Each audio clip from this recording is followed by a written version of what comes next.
Nossa entrevista de hoje é sobre os 89 anos do IBGE e a importância da estatística para a população. E para falarmos sobre o tema, recebemos no estúdio Pedro Franklin Cardoso Silva, que é professor do Instituto de Matemática e Estatística da UFO. Pedro, seja muito bem-vindo aqui no Informativo. Olá, Matheus. Boa noite, muito obrigado. Boa noite a todas as pessoas que nos assistem. A gente que agradece a sua presença para a gente iniciar a nossa entrevista. A gente viu um pouquinho na reportagem do que é o IBGE, né? E quando a gente fala dele, qual que é a importância, né, desse instituto para a estatística aqui no nosso país?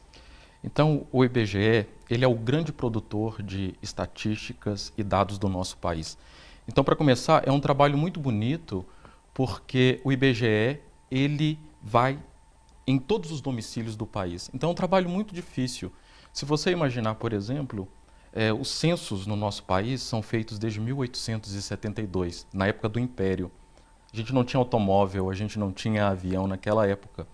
Se ia até as pessoas de cavalo, por exemplo, e tentava se chegar a todas as pessoas naquela época. Para que a gente faz isso, né? Para tentar tirar uma fotografia do nosso país, porque é essa fotografia que irá nos dizer quem nós somos, quem éramos no passado e para onde estamos indo. E é a partir desses dados que a gente consegue ter um conhecimento da nossa população.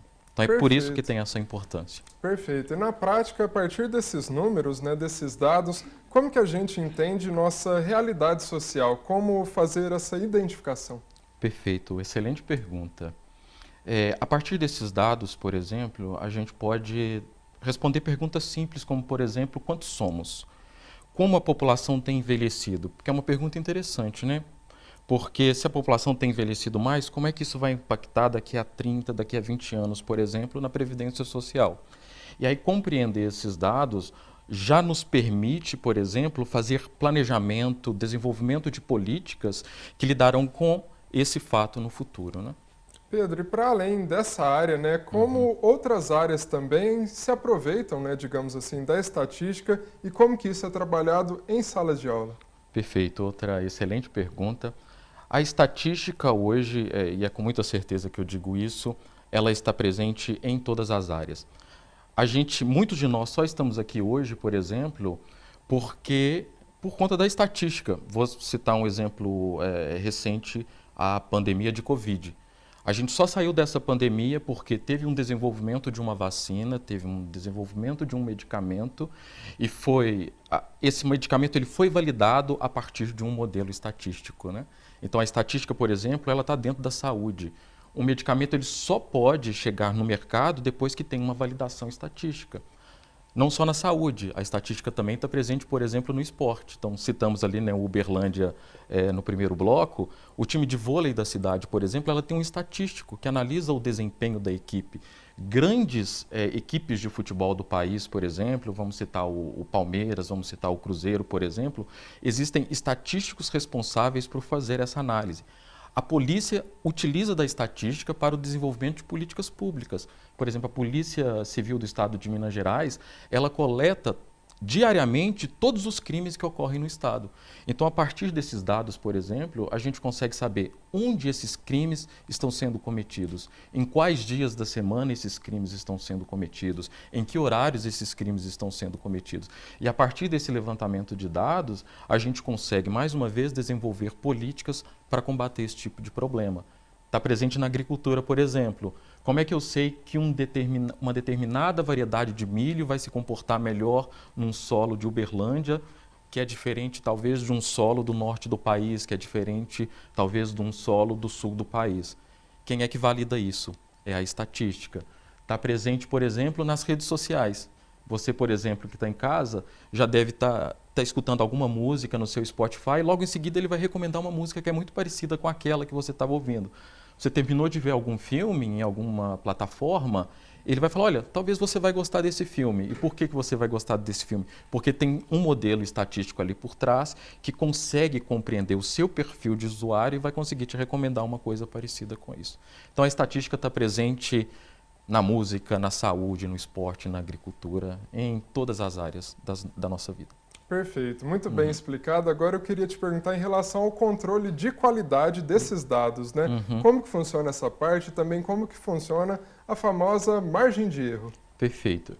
Eu acho que talvez para tentar ilustrar bem essa pergunta, eu vou dar um exemplo que está presente na nossa vida. Ano que vem a gente vai ter uma eleição para presidente. Então, o tempo todo, toda semana, a gente vai ter pesquisas de intenção de voto. E como é que funciona uma pesquisa de intenção de voto? Vamos supor que eu tenho um candidato A, um candidato B, eu quero saber qual que é a proporção de voto do candidato A do candidato B. Para saber isso, eu deveria perguntar a todos os eleitores do país. São mais de 100 milhões. Eu não vou conseguir fazer isso em uma semana. Então, eu não vou conseguir investigar todos os eleitores. Eu vou ter que pegar uma pequena amostra.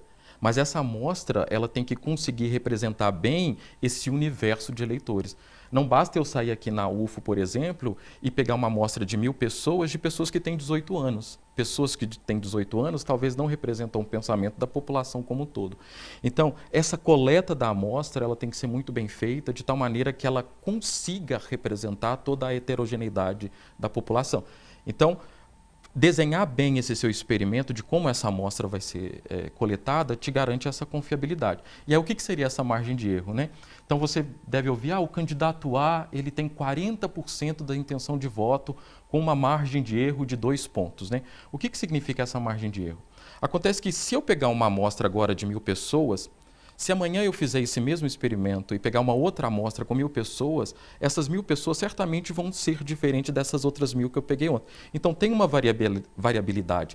Então, talvez ontem o candidato A teria para essa primeira amostra 39%, talvez para essa outra 40%. Então, quando eu falo dessa margem de erro, é porque eu estou dando um intervalo de tal maneira que eu acredito que a proporção de votos desse candidato está dentro desse intervalo.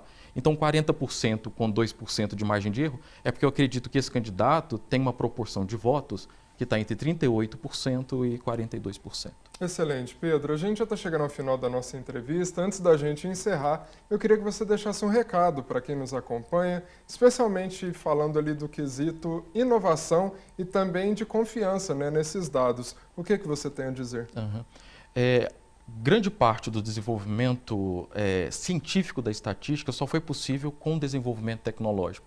E esse desenvolvimento tecnológico, ele tem sido muito rápido nos últimos anos, né? Então, isso facilitou o processo da análise de dados, porque, por exemplo, a gente consegue rodar coisas muito mais rápidas num computador, gerar esses resultados com uma rapidez enorme e processar esses conjuntos de dados com maior facilidade.